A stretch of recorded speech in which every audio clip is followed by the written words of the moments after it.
Vamos ahora a continuar con la planeación de la investigación, pero entrando un poquito en mayor detalle a sus 5 partes. Y vamos a recordar acá entonces que todos los procesos de investigación tienen 4 etapas, que son la planeación de la investigación, la preparación para poder luego ejecutar la investigación, la ejecución en sí de la investigación y la última, la escritura del reportaje o del informe, del reporte o del informe final de la investigación. Y como dije antes, la planeación de la investigación es quizá la etapa más importante porque es ahí donde se va a definir clarísimamente y sin ninguna duda qué es lo que se va a investigar, para qué se va a investigar, por qué se va a investigar, cómo se va a investigar, cuánto presupuesto se va a necesitar, en qué tiempo se va a llevar a cabo la investigación y sobre todo, desde el punto de vista de metodología de la investigación, se va a definir el planteamiento del problema de investigación para entrar en detalle y poder responder el qué de una forma clarísima y el método de investigación. Y para poder soportar estos dos, una revisión robusta de la literatura existente en el tema de la investigación. Entonces, el proceso de investigación está compuesto de 4 etapas y en el caso de las investigaciones cuantitativas de 11 pasos. Vamos a hablar entonces en mayor detalle de la planeación. Entonces, ¿qué ocurre? En la planeación de la investigación tenemos 5 partes. El planteamiento del problema de investigación, la revisión de literatura, el método, el presupuesto y la programación. Vamos a entrar en detalle entonces en la primera de estas 5 partes, que sería el planteamiento del problema de investigación.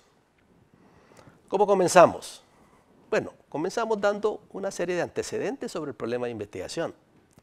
¿De qué se trata? ¿Por qué es importante? Si es que se puede cuantificar cuánto sería el perjuicio que está causando o al revés, es una oportunidad, cuánto serían las posibles ventas o ganancias que generarían a la empresa si es que llevamos a cabo la investigación. También tiene que quedar claro desde un inicio ya en un posible marco teórico, aunque sea muy inicial, y por supuesto el propósito de la investigación. Acto seguido, pues hacemos una mejor descripción, un poquito más profunda, un poquito más detallada, de la que hemos hecho en el enunciado de la idea de investigación en la definición del problema de investigación. Ese es el nombre que lleva esta parte, definición del problema de investigación. Y ahí volvemos a repetir el qué, repetimos el para qué, pero entramos en mayor detalle explicando por qué ese qué que queremos investigar es importante y el para qué, cuál es, digamos, la significancia, la justificación que nos lleva a invertir una cantidad de dinero, una cantidad de recursos en un tiempo determinado para poder llevar a cabo una investigación. Entonces tenemos que justificar eso. Después, obviamente, tenemos que tener clarísimo el propósito de la investigación. Y el propósito de la investigación es el objetivo central, principal de la investigación. Cuando ésta se complete, habremos logrado ese objetivo de investigación. Y como tal, pues el objetivo tiene partes, tiene varias partes. Una de ellas, como ya vimos en el enunciado de la investigación, en la parte del qué, necesitamos incluir un verbo.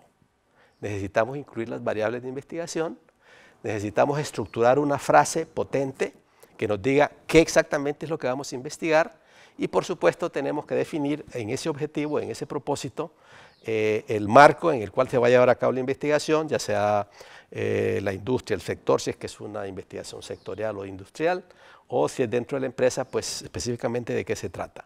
Y por supuesto, el periodo de tiempo en el cual se va a llevar a cabo la investigación. Entonces, el propósito de la investigación entonces tiene también 5 características que deben de estar presentes siempre. Y a eso le llamamos que el objetivo de investigación o el propósito de investigación tiene que ser SMART. Una palabra en inglés que significa inteligente, pero la verdad significa, la S tomada del inglés significa específico. Tiene que ser redactado de tal manera que sea directo, que vaya de frente a definir el qué, sin dar muchas vueltas. Una manera en que yo recomiendo hacer esto es, piensa en el propósito de investigación en inglés y luego escríbelo en castellano, porque de esa manera te va a salir directo. Usualmente en castellano nosotros tendemos a darle muchas vueltas a los objetivos de investigación. Entonces tiene que ser específico, es decir, entendible por quien lo lea sin lugar a dudas. El otro es que tiene que ser medible, es la M de SMART. Y medible significa, pues la redacción me tiene que decir en qué momento he logrado ese objetivo. Es decir, de alguna manera tengo que saber que se logró o no se logró y en una forma bastante objetiva si se logró al 100% o menos del 100%. Entonces la M es de medible. La A de SMART significa alcanzable. Y alcanzable significa pues, que en ese tiempo que hemos planificado la investigación, con esos recursos con los que hemos hecho el presupuesto y con esa metodología que hemos escogido, es posible lograr culminar esa investigación con éxito. Es decir, el objetivo, el propósito de la investigación es alcanzable. Luego viene la R de SMART, que significa realista, realizable, retador. Y realista implica, pues, igual, que sea directo, que sea claro, que sea conciso, que no sea un objetivo tan complicado y tan al lado de los cabellos que pues no habría manera de poder completar esa investigación. Y la T de SMART, que es la última letra de las 5, significa tiempo. El objetivo de investigación, el propósito de investigación debe de tener un tiempo definido, que se puede medir en días, semanas, meses o años. Pero sí tiene que quedar claro que la investigación tiene un inicio y tiene un final. Muy bien. Otra de las partes que van incluidas en el planteamiento del problema de investigación es la significancia, que es la segunda parte del enunciado de la investigación. La significancia también se conoce como justificación de la investigación. Es a lo que yo llamaría la parte marquetera de la investigación. Ahí es donde los investigadores tienen que demostrarle a terceros que esa investigación es importante, que los resultados van a ser resultados que van a generar un impacto muy positivo en la empresa, que la inversión de una cantidad de dinero y de recursos, incluyendo recursos humanos, factor humano, va a dar grandes réditos, va a dar unos retornos altos, y si estamos tratando de resolver un problema, que el problema definitivamente lo vamos a resolver mediante esa inversión que vamos a hacer. Usualmente, entonces, la significancia requiere de sustento con números, estadísticas, tasas de retorno a la inversión, por ejemplo. También requiere de sustento teórico. Si la investigación tiene alguna inclinación más hacia la teoría, entonces el sustento tiene que ser con revisión de literatura. Tenemos que demostrar que hay un vacío de conocimiento o que hay una brecha de conocimiento que queremos acortar o algo parecido. Entonces tiene que haber sustento con números y sustento con literatura que nos indique de que ese problema es importante y que tenemos que resolverlo.